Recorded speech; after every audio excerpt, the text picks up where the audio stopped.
Hola, queridísima audiencia de Del Libro al Micrófono. Qué alegría encontrarnos una vez más para sumergirnos en las profundidades del conocimiento. Así es. Y hoy, como siempre, un libro fascinante entre manos se llama Amor y desamor en el cerebro, es del doctor Eduardo Calisto. Y bueno, pues en esta obra nos invita a entender el por qué sentimos lo que sentimos en nuestras relaciones desde la perspectiva de la neurociencia. Exactamente. Y es que a través de historias muy humanas, el doctor Calixto nos da claves desde nuestro cerebro para entender por qué esos momentos de euforia, al inicio, el dolor de una ruptura, incluso esas reacciones que a veces nos sorprenden hasta a nosotros mismos. O sea, de que decimos, oye, ¿por qué hice esto? ¿Qué Exacto. pasó ahí? Y sé que si alguna vez te has preguntado por qué el amor a veces duele tanto o por qué esa persona te marcó de una forma tan profunda, este análisis de amor y desamor en el cerebro es para ti. Sin duda alguna. Arranquemos entonces con esa primera historia que plantea el libro, la de Guadalupe y Benjamín, una relación que, como bien dice el cliché, era una verdadera montaña rusa. Totalmente. Guadalupe, un torbellino de emociones. Benjamín intentando entenderla, queriéndola a pesar de sus contradicciones. Y bueno, yo creo que a todos nos ha pasado algo así al inicio de una relación, ¿no? O sea, esa intensidad que a veces nos ciega un poco. Totalmente. Y es aquí donde amor y desamor en el cerebro nos da una explicación, digamos, fascinante. El doctor Calixto nos cuenta cómo en esos momentos de enamoramiento temprano, nuestro cerebro se inunda de dopamina. Ese neurotransmisor asociado al placer y la recompensa. Es como una droga natural. Exacto. Como una droga natural que nos hace idealizar a la otra persona, enfocarnos solo en lo positivo y hasta pasar por altos señales de alerta. Las famosas red flags. Red flags por todos lados. Exactamente. Y es como si el cerebro de Benjamín, en ese caso, estuviera recibiendo una dosis constante de me gusta cada vez que estaba con Guadalupe, a pesar de sus inconsistencias, incluso sus infidelidades, que también se mencionan en el libro, él seguía ahí enganchado. Completamente enganchado. Y no solamente la dopamina, Renata. El libro también habla de la oxitocina, esa hormona que fortalece los lazos, que genera ese sentimiento de conexión profunda. En el caso de Benjamín, estos dos sistemas estaban trabajando a toda marcha, creando una adicción emocional muy fuerte hacia Guadalupe. Como si su cerebro le dijera: esta persona es importante, no la dejes ir, incluso cuando la relación le está generando dolor. Es que es increíble cómo la biología puede de alguna manera como moldear nuestras decisiones Ajá, emocionales, sin duda alguna. ¿verdad? Y en el caso de Guadalupe, el libro también explora ciertas características de su personalidad que podrían estar influyendo en esa dinámica tan inestable. Se mencionan rasgos asociados a lo que podríamos llamar un trastorno límite de la personalidad. Exacto. Ese miedo intenso al abandono, esas relaciones que oscilan entre la idealización y la devaluación, la impulsividad, la dificultad para tener una identidad clara. Todo eso que describe el libro en el comportamiento de Guadalupe generaba una gran angustia en Benjamín y contribuía a esa montaña rusa emocional. Y a pesar de ese amor tan fuerte que sentía Benjamín, llega un punto de inflexión donde él decide priorizar su bienestar y terminar la relación. Claro. Una decisión difícil, sin duda, pero necesaria para romper ese ciclo dañino, ¿no? Por supuesto que sí. Y la reacción de Guadalupe, después intentando reconectarse, buscando nuevamente la atención de Benjamín, también es un reflejo de esa dinámica compleja que explora el doctor Calixto en su libro, Ajá. ¿no? Nos muestra cómo esos patrones de relación pueden ser difíciles de romper, incluso cuando son perjudiciales. Claro que sí. Cambiando un poco de tema, amor y desamor en el cerebro, también nos invita a reflexionar sobre cómo nuestras primeras experiencias en la vida, especialmente durante la infancia, pueden dejar una huella imborrable en la forma en que nos vinculamos afectivamente de adultos. La historia de Elena es un ejemplo muy claro de esto. Por supuesto. La historia de Elena está marcada por una infancia de negligencia y un intento de abandono por parte de su madre. Y es realmente impresionante cómo esas vivencias tempranas de falta de seguridad y afecto pueden moldear nuestras expectativas y comportamientos en las relaciones futuras. Totalmente. El doctor Calixto nos explica cómo esa sensación de inseguridad que Elena experimentó desde niña probablemente influyó en sus relaciones adultas, haciéndola quizás más vulnerable o más propensa a buscar relaciones que de alguna manera replicaran ese patrón de dolor, hasta llegar a ese trágico final con Sebastián que plantea el libro. Exactamente. Y amor y desamor en el cerebro también nos recuerda que el amor trasciende el desamor e incluso la muerte. ¿Cómo es eso?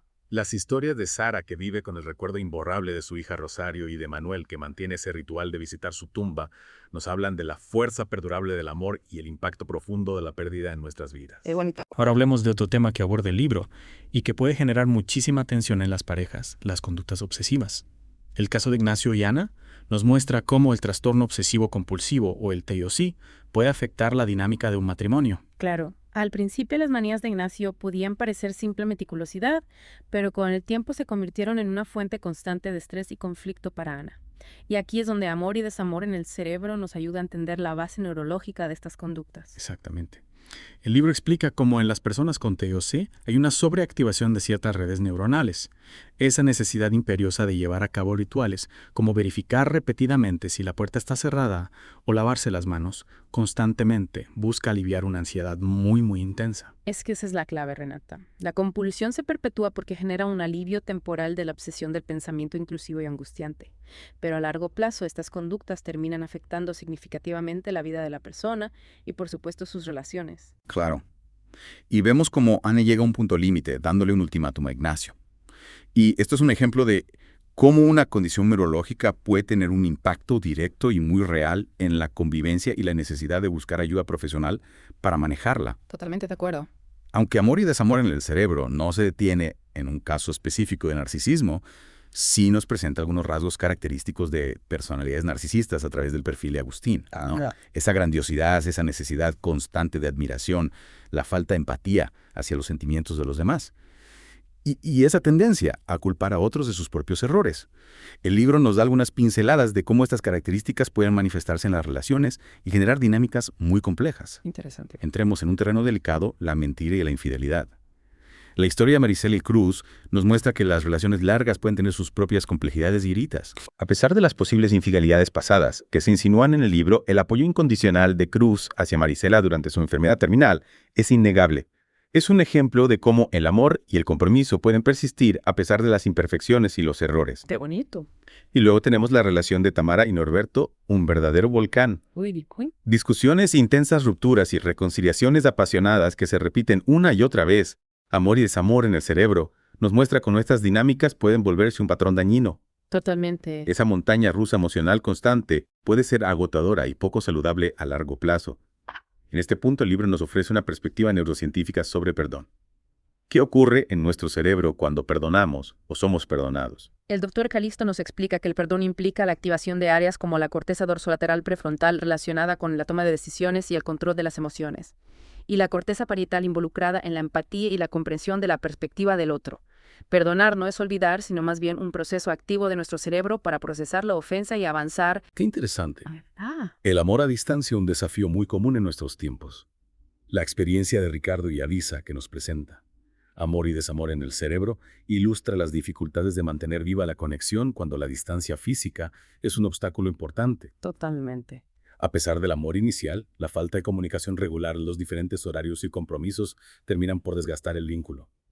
El libro nos recuerda que la cercanía física y la interacción constante suelen ser importantes para mantener la intimidad y la conexión emocional en una pareja. Exactamente. El libro también aborda un momento muy significativo, la primera experiencia sexual a través de la historia de César y Brenda. Ajá. Más allá de la emoción del momento, el doctor Calixto nos da una breve pincelada de los procesos neurobiológicos que se activan durante la excitación y el placer.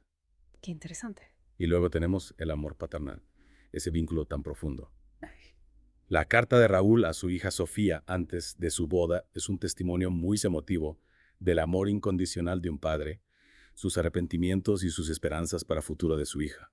Y amor y desamor en el cerebro nos recuerda que el amor y las experiencias se transmiten de generación en generación, incluso a nivel biológico, mencionando la influencia que pueden tener nuestros abuelos en nuestra forma de amar. Increíble. Lamentablemente, el amor también puede desviarse hacia la violencia.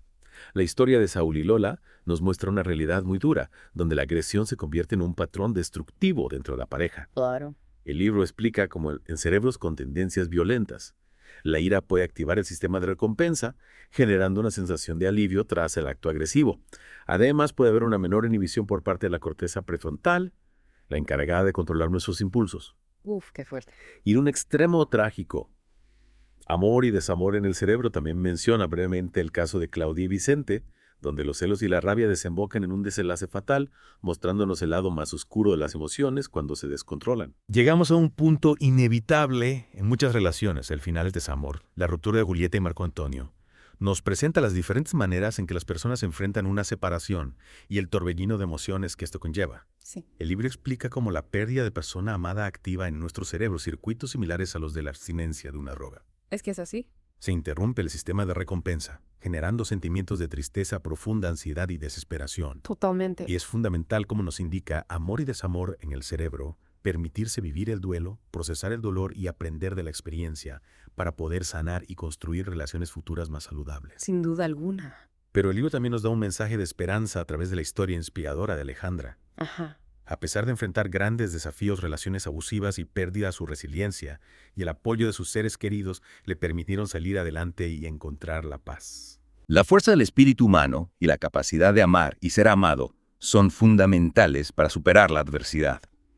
La historia de Alejandra es un recordatorio de que incluso después de experiencias muy dolorosas, es posible reconstruir la vida y encontrar la felicidad. Por supuesto. Para finalizar este profundo análisis de amor y desamor en el cerebro, es importante recordar los pilares de un amor sano que destaca el Dr. Calixto. A ver cuáles son. La amistad, la intimidad y el compromiso. Fundamentales.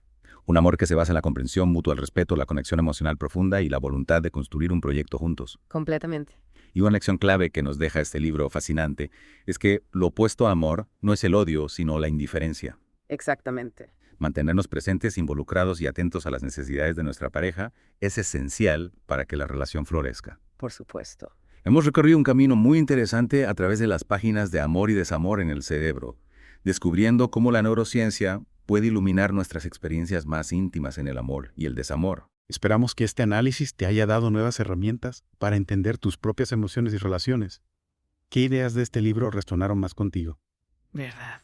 Qué interesante. La ciencia del amor sigue avanzando. ¿Qué nuevos descubrimientos nos traerá el futuro para comprender aún mejor este sentimiento tan complejo y universal que nos mueve a todos? Interesante pregunta. Gracias por acompañarnos en Del Libro al Micrófono. Hasta nuestra próxima inmersión en el apasionante mundo de los libros. Hasta pronto. Chao, chao. Chao, chao.